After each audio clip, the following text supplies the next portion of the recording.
Halo teman-teman, saya Giri dari By Giri. Kembali lagi ya dengan saya ya. Di chapter 8 ya, Giri Take on Crypto Spot Trading teman-teman ya. Judulnya adalah time frame. Langsung aja kita ya, apa itu time frame? Jadi kalau kita ngomongin kripto, teman-teman nih, time frame itu adalah istilah untuk periode waktu yang digunakan dalam menyusun sebuah grafik. Nah, maksudnya gimana? Teman-teman di sini saya ada sediakan video bentar. Oke. Nah, teman-teman bisa lihat di sini. Ini adalah video saya lagi membuka situs yang namanya TradingView ya, untuk melihat grafik dari pergerakan harga sebuah aset kripto ya, di mana kasus ini adalah Bitcoin ya. Teman-teman bisa lihat grafik itu bisa tersajikan secara berbeda ya, apabila time frame-nya berbeda teman-teman ya. Di sini ada yang di atas kiri ya, ada 15M, 4H, DW adalah contoh dari ya, 15 menit, 4 jam, harian ya, satu hari, terus ada weekly atau mingguan, dan juga ada M atau monthly atau sebutannya itu bulanan teman-teman ya.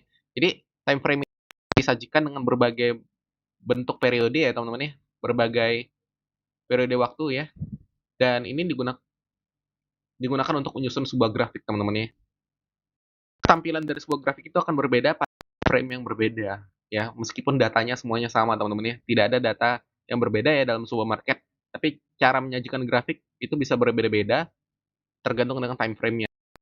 Nah, sekarang kita masuk ke jenis dari time frame, teman-teman ya. Di sini secara umum ya, time frame yang sering digunakan itu adalah sebagai berikut, teman-teman ya.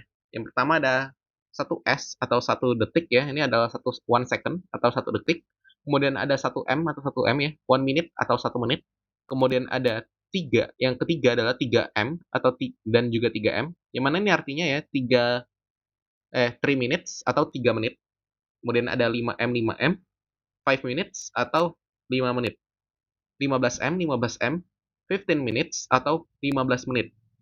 30M 30M, yang 30 minutes atau 30 menit, teman-teman ya. Kemudian ada 1H, 1J, ini ada waktunya, artinya adalah 1 hour atau 1 jam. Kemudian ada 2H, 2J, ini adalah 2 hours atau 2 jam. Ada 4H, 4J ya, 4 hours atau 4 jam. 6H, 6J adalah 6 hours atau 6 jam. Kemudian ada 8H dan 8J ya. Ini adalah 8 hours atau 8 jam. 12H ya, 12J ini adalah 12 hours atau 12 jam. Kemudian ada 1 day atau 1H ya. Ini adalah 1 day ya, atau 1 hari.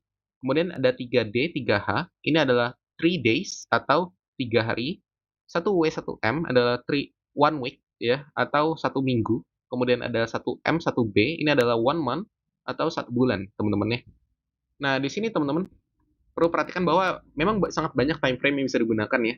Setiap time frame itu menyajikan data yang sama sebenarnya, teman-teman ya, data harga pasar yang sama, cuman dalam bentuk grafik yang berbeda karena time frame-nya berbeda. Tapi isi datanya itu menggunakan data yang sama ya teman-teman. Grafiknya itu ya, meskipun berbeda-beda, semuanya menggunakan satu data yang sama, yaitu harga pasar di setiap detik ya teman-teman ya.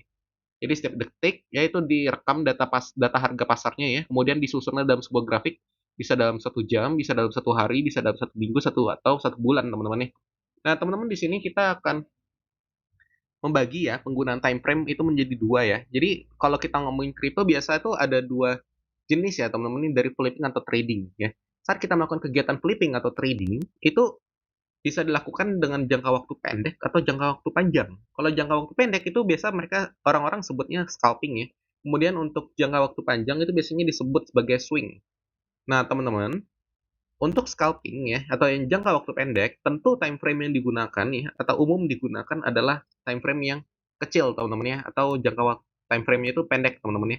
Contohnya adalah 1 menit hingga 1 hari, teman-teman ya. Ini bukan 1 detik ya. Jadi trading itu nggak ada 1 detik, teman-teman. Itu namanya judi, teman-teman, kalau udah 1 detik ya. Karena terlalu volatil harganya, teman-teman ya. Kemudian ada yang namanya swing, teman-teman ya. Time frame yang umum digunakan untuk swing ya, yang jangka panjang ini adalah 1 hari sampai 1 bulan. Kalau mau 3 bulan bisa, cuman tidak semua aset itu memiliki time frame 3 bulan yang dapat dibaca dengan baik, teman-teman ya. Kecuali Bitcoin, itu Bitcoin masih bisa dibaca ya. Kalau time frame yang lain saya rasa 3 bulan kurang enak dibaca, teman-temannya, maksimal 1 bulan lah teman-teman ya. Oke, kemudian sekarang kita masuk ke uji pemahaman ya. Time frame pembahasannya memang sedikit ya teman-teman ya. Ini akan lebih masuk di akal ya, akan lebih mudah dipahami apabila kita sudah lanjut ke chapter 9, 10, 11 ya, di mana kita membahas lebih dalam ya mengenai kalau nggak salah chapter 9 itu adalah open. Kita akan membahas open price ya, high price, low price, dan juga close price ya. Kemudian kita akan membahas chart atau graphic line dan candlestick teman-temannya di chapter 9 chapter 10 dan 11. Nah, kurang lebih teman-teman kalau mau memahami time frame dengan lebih baik itu kita harus memang mempelajari beberapa hal terlebih dahulu ya. Karena ini seperti titik ya di sebuah kertas ya.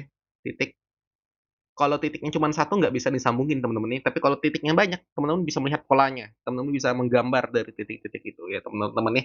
Jadi lebih nyambung kalau udah memiliki pemahaman yang lebih banyak terhadap hal-hal yang memang harus dipelajari teman-teman ya. Di sini kita masuk uji pemahaman di mana saya minta teman-teman ya tentukan apakah time frame yang ada di sini itu termasuk ya time frame yang lebih cocok untuk scalping ataukah lebih cocok untuk swing. Contoh teman-teman ya, 1 jam. Menurut teman-teman ini scalping atau swing ya. 1 minggu, scalping atau swing ya. Kemudian 15 menit, scalping atau swing.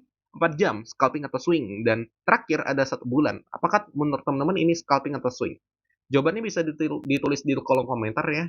Dan nanti akan saya tanggapi apabila benar dan apabila menurut saya kurang tepat. Nanti akan saya berikan ya penjelasan mengapa menurut saya kurang tepat dan saya akan koreksi jawaban yang benar itu seharusnya apa. Nah, teman-teman, kalau ada yang mau ditanya ya mengenai materi ini, siapa tahu kurang jelas ya, dan ada yang ingin ditanyakan, teman-teman bisa juga tulis di kolom komentar. Sekian adalah akhir ya dari chapter 8. Sampai jumpa di chapter 9, teman-teman ya.